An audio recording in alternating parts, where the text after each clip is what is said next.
할렐루야. 사랑하는 하나님 여러분, 그리고 보호자 직원 여러분, 오늘 우리에게 거룩한 복된 주를 허락하셨습니다. 오늘도 주님 안에서 평안한 생활을 보내고 계시는지요? 우리 연약한 나약함에도 불구하고 우리 하나님은 오늘도 이 자리에 함께하고 계십니다. 오늘 주시는 하나님의 말씀을 통해서 하나님의 임재하심을 깨닫는 저와 우리 모두에게는 주님을 간절히 축원을 드리겠습니다. 아멘. 말씀을 나누기 전에 이 부족한 영이 하나님 앞에 도움을 구하는 기도를 잠시 드리겠습니다. 사랑의 하나님 아버지 감사합니다. 오늘도 이 부족한 나약한 영을 이 제단 위에 세우셨습니다. 하나님 어찌하여 나 같은 자를 이 자리에 세워주셨는지요. 이 시간 하나님의 말씀이 선포될 때 내 생각에 앞서지 않게 하게 하시고 오직 하나님 말씀이 선포되는 귀한 은혜가 있게 하여 주시옵소서. 아멘. 종의 입술을 주님께서 붙잡아 주시고 성령 하나님 함께하여 주셔서 선포되는 말씀이 사람의 음성이 아니요 하나님께 우리에게 주시는 말씀을 받는 우리 모두가 되게 도와주시고 주시는 말씀 가운데 아멘 아멘으로 하다봐요 하나님 앞에 영광 돌리는 귀한 은혜가 있게 하여 주시옵소서. 아멘. 아버지 이 시간에 우리 사랑하는 하나분들 보호자분들 하나님 앞에 간절한 마음으로 이 자리 예배 자리에 나왔습니다. 그 가운데 하나님을 사랑하는 자 우리 주님이 십자가를 의지하며 나가는 사랑하는 분들 이 시간 들어지는 예배 가운데 은혜받고 더욱더 십자가만 바라보며 나갈 수 있도록 주여 은혜를 허락하여 주시옵소서. 아멘. 이 시간에도 아직 하나님 알지 못한 주님 만나지 못한 우리 불쌍한 우리 하나분들 계십니다. 하나님 아버지 저들의 영혼을 이 시간에 열어주셔서 예배 가운데 함께 하신 하나님을 바라보게 하게 하시고 들을 길을 열어주셔서 주시는 말씀을 듣게 하게 하시고 마음의 문을 열어서 그 마음 가운데 우리 주 예수 그들을 영접하여 우리 사랑하는 하나님과 보호자의 입술을 통해 주는 그것이 살아계신 하나님의 아들이심을 고백하는 귀한 은혜가 있게 하여 주시옵소서. 모든 것 주님께 붙잡고 예수님 이름으로 감사하며 기도드려옵나이다. 아멘. 우리는 하나님을 사랑한다고 날마다 고백하고 있죠. 또 주님을 사랑한다고 우리는 입술로 고백을 하고 있습니다.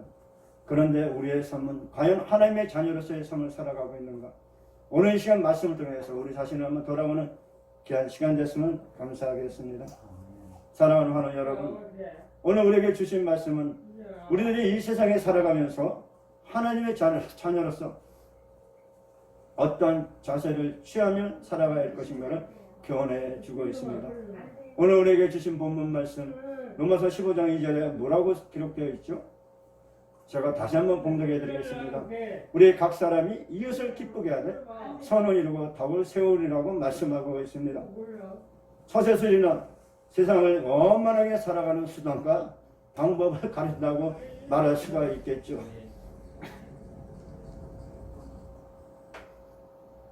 더 집약해서 생각한다면 서세술이나 결국 이웃을 대하는 자세를 말하고 있다고 할 수가 있습니다. 우리는 이웃에 대한 사랑의 계명을 실천함으로써 이 땅에 하나님 나라를 확장시켜야 할 사명과 의무를 지니고 있기 때문인 것입니다. 이와 같은 관점에서 하나님을 믿는 우리들이 지녀야 할 참된 처세법과 자세에 대해 어떠해야 하는가를 한번 묵상하면서 은혜를 나누고자 합니다. 먼저 우리는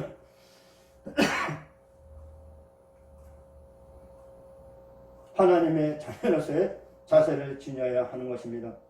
하나님의 말씀은 베드로전서 5장 3절에 맡은 자들에게 주장하는 자세를 하지 말고 양무리의 본이 되라고 우리에게 말씀하고 있습니다. 아멘. 우리들은 먼저 자신이 이웃에게 참된 모습을 보여줘야 하는 것입니다. 하나님의 말씀 마태복음 5장 13절 16절 말씀에 보면 예수님께서 우리를 이 사회의 빛으로 세금으로 세우셨다고 선언하고 있습니다. 이같이 너희 빛이 사람 앞에 비치게 하여 그들로 너희 착한 행실을 보고 하늘에 계신 너희 아버지께 영광을 돌리라고 말씀하고 있습니다. 우리는 이 사회의 윤리적인 모범인으로 예수님께서 세워주신 것입니다. 그러므로 우리들은 항상 윤리적인 모범이라는 의식을 지니고 우리는 살아가야 할 것입니다. 하나님과 영적인 관계만을 중시하고 이웃과의 윤리적 관계는 경히 여기는 사람들을 우리 집에서는 종종 볼 수가 있는데요. 그것은 하나님의 자녀로서 올바른 자세가 아니라고 말할 수가 있겠습니다. 만일 우리들이 희박한 사회윤리를 지니고 이 땅에서 살아간다면 하나님과의 교제의 길도 또 우리가 복음을 전하는 전도의 길도 막혀버릴 것입니다.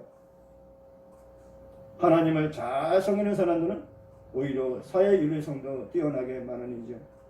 경제의식, 사회의식, 직업의식 또한 모든 윤리가 바르게 되어 있는 것입니다. 우리 한번 예수님을 생각해 보십시오. 윤리적으로 올바른 삶을 사셨기에 우리 예수님의 그 많은 대적들도 우리 예수님의 그 어떤 흠잡을 잡을 수가 없었던 것입니다. 그리고 한번 사도 바울도 우리 한번 생각해 볼까요? 그는 전도 여행 중 이방인과 유대인들의 모함으로 여러 번 로마 재판장에 끌려가서는 그는 윤리적으로 흠이 없기에 무죄 방면되어 하나님에 맡겨진 전도 사역을 계속 할 수가 있었던 것입니다. 그런데 지금 이 시대를 살아가는 우리 그리스도인은 어떤 윤리적인 자세를 갖고 살아가고 있는가요? 너무나도 부끄러웠다는 생각이 들 때가 한두 번이 아닙니다. 언론에서 나오는 방송들을 보면 대부분들이 안 좋은 소식을 전할 때 그 대표적인 사람들이 그리스도인이라는 것을 우리가 많이 볼 수가 있습니다. 왜 이 시대에 한국교회가 왜 점점 쇠퇴해가고 왜 믿지 않는 사람들한테 손가락질을 받고 있을까요? 우리는 그들을 책망할 자격이 없는 사람입니다. 왜냐하면 믿지 않는 사람들보다 더 윤리적으로 바르게 살아가지 못하는 우리의 모습 때문인 것입니다.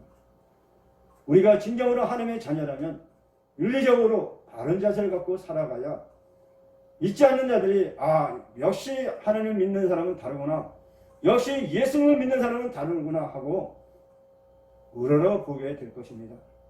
그러나 믿지 않는 사람보다 더 악한 행동을 하며 살아간다면 과연 우리가 어떻게 믿지 않는 사람에게 담대하게 나가 복음을 전할 수가 있겠습니까?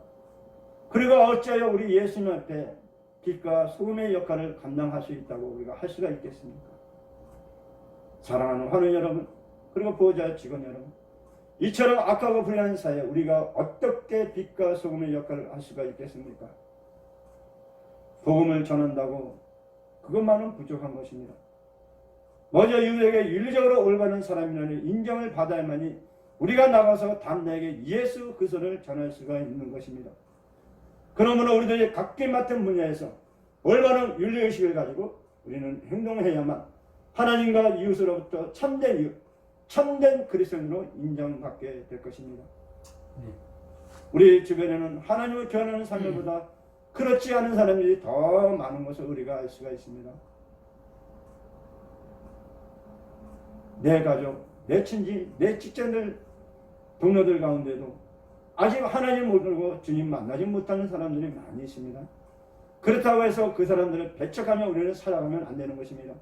오히려 그런 사람일수록 더욱더 우리가 가까이 감을 통해서 나의 모습을 통해 그들을 하나님을 알고 나의 삶을 통해 그들에게 그리스도의 십자가를 우리는 보여줘야 하는 것입니다.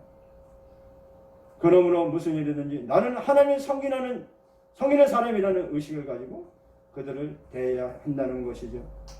그들과 어울릴 때 마치 하나님 모르는 사람과 같은 언행을 해서도 안 될 것입니다. 하나님 말씀 에베소서 5장 8절에 우리에게 이렇게 말씀하고 있죠. 너희가 전에는 어둠이더니 이제는 주 안에서 빛이라. 빛의 자늘처럼 행하라고 우리에게 말씀하고 있습니다. 우리는 하나님을 섬기는 자로서 또한 천국의 유업을 보장받은 자로서 이 세상에서 긍정적이며 창조적인 자세를 지니고 우리의 이웃을 대해야 하는 것입니다. 내 이웃의 전망을 말할 때 우리는 그들에게 희망을 얘기해 줄 수 있어야 하며 내 이웃이 분노하고 복수를 생각할 때 우리는 오히려 선으로 악을 이기려는 모습을 그들에게 보여주어야 마땅한 것입니다. 이와 같은 처세술이 하나님의 증인으로서 사명을 다하는 모습일 것입니다.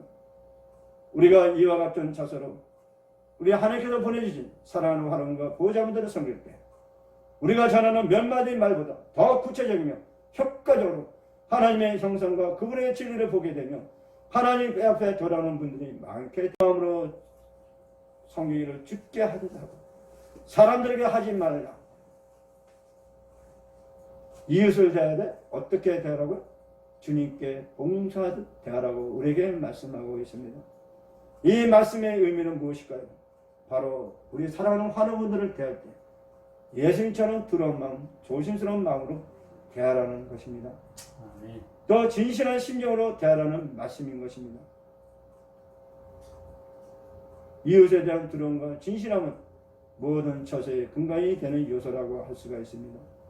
이 요소가 결여된다면 아무리 능수능란한 세련된 것일지라도 아무 가치가 없는 것입니다. 그래서 하나님 말씀 에베소서 4장 25절 이렇게 말씀하고 있죠. 그런듯 거짓을 버리고 각각 그 이웃과 더불어 참된 것을 말하라. 이는 우리가 서로 지체가 됨이라고 말씀하고 있습니다. 참담에 결여된 처세술은 곧 기만과 거짓으로 꾸며진 사단의 저세술의 범죄에 속할 뿐인 것입니다. 또 예수님께 하라는 말씀 바로 우리로 하여금 봉사하라는 의미도 지니고 있는 것입니다. 예수님을 섬기듯 이웃에게 봉사하는 자세를 지니며 살아가야 하는 것이 우리에게 합당한 것입니다. 이웃에게 무언가 유익을 바라고 섬기기를 바라는 원하는 자세는 지혜롭지 못한 자세라고 할 수가 있겠습니다. 이웃에게 성령을 받으는 자세를 지니게 될 때 그 마음 가운데 실망과 불만과 원망이 생기기 마련이기 때문인 것입니다. 사랑하는 환우 여러분, 그리고 보호자 직원 여러분, 우리나라 속담에 쓴장 펴서 동네 돌리듯 하다라는 말이 있습니다. 무슨 뜻일까요? 간장이나 된장이 변질려 맛이 변해 자신이 못 먹게 되자 마치 섬신 쓰듯 이웃에게 주는 위선적인 처세를 빗댄 속담이라 할 수가 있습니다. 우리들은 이웃을 대할 때 그와 같은 거짓된 선심은 금해야 하는 것입니다. 이웃에게 봉사할 때는 마치 내 몸이나 내 가족에게 대하듯 최선의 자세와 내용으로 그들을 섬겨야 하는 것이 마땅한 것입니다. 눈 가림의 자세는 곧 이웃이 알게 되고 자존심을 상하게 하게 만드는 불화의 요인이 되기 때문인 것입니다. 오늘 말씀의 결론입니다. 이웃과의 관계를 원만하게 하는 사람은 그 삶의 행복한 기반을 마련해 놓을 수가 있을 것입니다. 그러므로 우리는 이웃에게 주어진 계명과 사명 안에서 우리는 참된 그리스도의 자세로서 살아가야 할 것입니다. 오직 주님만을 본받아 십자가의 진리 아래서 참된 이웃을 섬김으로써 성공적인 자세 생활을 하는 저 우리 모두가 다 되시기를 주님의 이름으로 간절히 축원을 드리겠습니다. 아멘. 기도하겠습니다. 사랑의 아버지 하나님 감사합니다. 오늘 또한 말씀을 통해서 우리에게 귀한 깨닫는 은혜를 허락해 주심을 감사합니다. 하나님, 이스라엘만 사랑한다, 이스라엘만 고백하는 저희들의 삶이 아니라 진정한 하나님의 자녀로서 바른 자세를 통해 이웃을 내 몸같이 섬기라신 주님의 그 말씀에 순종하여 항상 주님 앞에 부끄럽지 않은 자녀로서의 삶을 살아갈 수 있도록 주여 도와주시옵소서. 모든 것 주님께 의탁하고 우리 주 예수 그리스도의 이름으로 감사하며 기도드렸나이다.